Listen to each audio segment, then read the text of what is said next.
तो uncle aunty आप हमें ये बताइए कि स्नेहदीप में क्या ऐसी यूनिक चीज़ है कि लोग इसे चूज़ करें अपने स्टे के लिए। देखिए, स्नेहदीप गेस्ट हाउस एक होम स्टे है, जिसको हम कहते हैं गेस्ट हाउस है ताकि लोगों को समझ में आए। और क्योंकि हम यहाँ रहते हैं तो ये होम स्टे है। और सबसे यूनिक बात यहाँ ये है कि जो भी महिलाएं या सिंगल गर्ल्स या फैमिलीज आती हैं उनको होमली एटमॉस्फेयर मिलता है।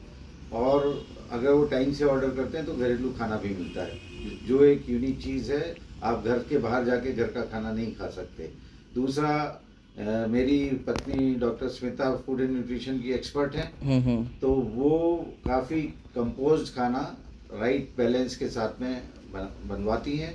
और उसके हेल्थ हज़ार्ड कुछ नहीं होते, वो न्यूट्रिटिवली हेल्दी होता है। Aunty what is meaning to you Snehdeep. Snehdeep means हम ये सोचते हैं कि जो भी मेहमान हमारे यहाँ आते हैं वो बिल्कुल घर की तरह रहें और उनको बिल्कुल फैमिली का एनवायरनमेंट मिलता है। स्पेशली जो लेडीज़ होती हैं, जो गर्ल्स होती हैं, तो उनसे हम लोग इंटरेक्ट भी करते हैं तो उन्हें बिल्कुल घर की तरह से महसूस होता है। और जैसा कि अभी बताया, तो घर का खाना बिल्कुल महत्वपूर्ण होता है, क्योंकि उससे एक तो हेल्थ भी अच्छी होती है और साथ में आप घूमते फिरते भी हैं। तो आई थिंक आप बाहर जाते हैं तो बीमार नहीं पड़ते, तो ये एक प्लस पॉइंट है। ओके, सो मिस स्नेहदीप में अंकल आंटी क्या क्या ऑफ़र कर रहे हैं अभी। अभी हम स्टे देते हैं, क्लीन रूम्स, ओके। उसमें लिनन वगैरह सब धुला हुआ लगा हुआ होता है। एमिनिटीज़ में सोप्स, डिस्पेंसर, बॉडी वॉश वगैरह मिल जाता है।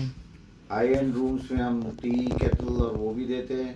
और सर्दियों में सब रूम्स में वार्मर देते हैं, क्विल्ट्स लगी हुई हैं, टॉवल्स हम देते हैं। और सब रूम्स में गीजर्स हैं जिससे उनको गर्म पानी मिले सर्दियों में। ओके। पर सारे रूम्स में एसी नहीं है, कुछ रूम्स में एसी, जो नॉन एसी रूम्स हैं उनमें एसी नहीं लगा रखा हमने, और उनमें टीवी भी नहीं। ओके, तो आंटी अपने पास मतलब कि फ़ूड के ऑप्शंस क्या क्या रहते हैं, वेज नॉन वेज दोनों रहते हैं कि ओनली वेज रहते हैं।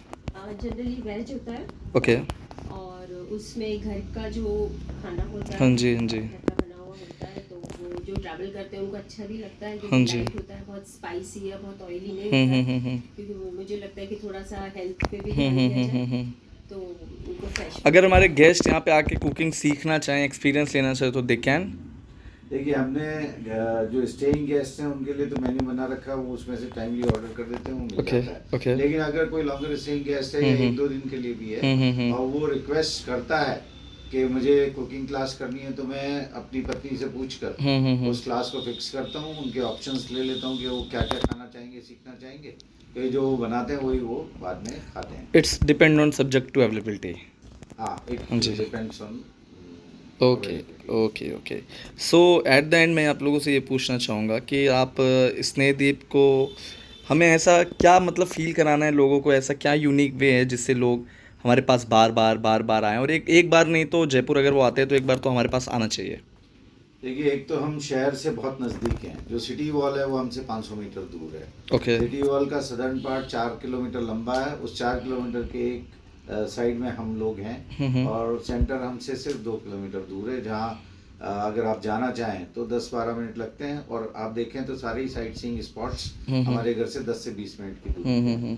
दूसरी बात यह है कि हम दोनों का लंबा अनुभव, मेरा वाइल्ड लाइफ में कंजर्वेशन में, लोगों से डील करने में, वैसे ओरिजिनली तो मैं एग्रीकल्चर साइंटिस्ट था, वो काम करता था वैराइटीज़ डेवलप करने का, क्रॉप प्लांट वैराइटीज़ का।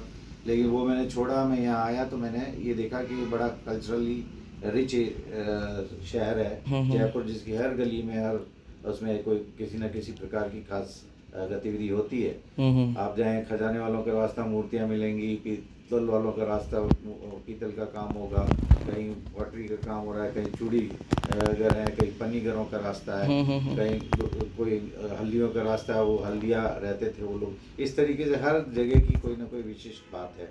तो हम सोचते हैं कि उस सबको ही एक्सप्लोर करने को जयपुर में आता है। मॉन्यूमेंट्स तो सब देखते हैं, पर यहाँ एक्सपीरियंसेस भी बहुत हैं। आप जयपुर के आसपास भी जा सकते हैं, सरिस्का जा सकते हैं, रणथंभौर जा सकते हैं, नेशनल पार्क्स हैं। और वो नहीं जाएं तो आप भूतों का वहनगढ़ जा सकते हैं, जो हॉन्टेड किंगडम की तरह से मशहूर है। ओके। या वसवा जा सकते हैं, जहाँ पॉटर्स का बहुत बड़ा काम है। और इस तरीके से बहुत हुक्के बनाने वालों का भी एक गांव है। तो बहुत तरीके के यहाँ पर आसपास एक्टिविटीज़ हैं जो आप एक्सपीरियंस के तौर पर बुक कर सकते हैं। आप दोनों हमारे लिसनर्स को कुछ लास्ट में एक मैसेज देना चाहेंगे? आंटी, आप मैसेज कुछ हमारे लिसनर्स के लिए? मैं यही चाहती हूँ कि जो भी यहाँ पर आए वो बहुत खुश रहे और स्वस्थ रहें और अपना पूरा आनंद लें जयपुर का। विशेषकर यहाँ का खाना भी बहुत स्पेशल है। दाल बाटी चूरमा, लहसुन की चटनी और गट्टे और बाजरे का खिचड़ा, ये सारी चीज़ें हैं, ये बिल्कुल अलग है और बहुत ही न्यूट्रिशियस भी है। तो मैं सोचती हूँ कि उसका भी अनुभव वो लें यहाँ पे आकर। मेरा मैसेज ये रहेगा कि जब भी आप बुक करें तो हमारा नंबर जो है 9314880887 पे कॉल करें ओके। और डायरेक्शंस ले लें, क्योंकि ये टूरिस्ट प्लेस है। यहाँ बहुत सारा ऐसा भी काम होता है जिसमें आप मिसगाइड हो सकते हैं। आपको इस जगह की बजाय वो घुमाते फिराते रहें और आपसे बहुत ज़्यादा पैसे मांगें।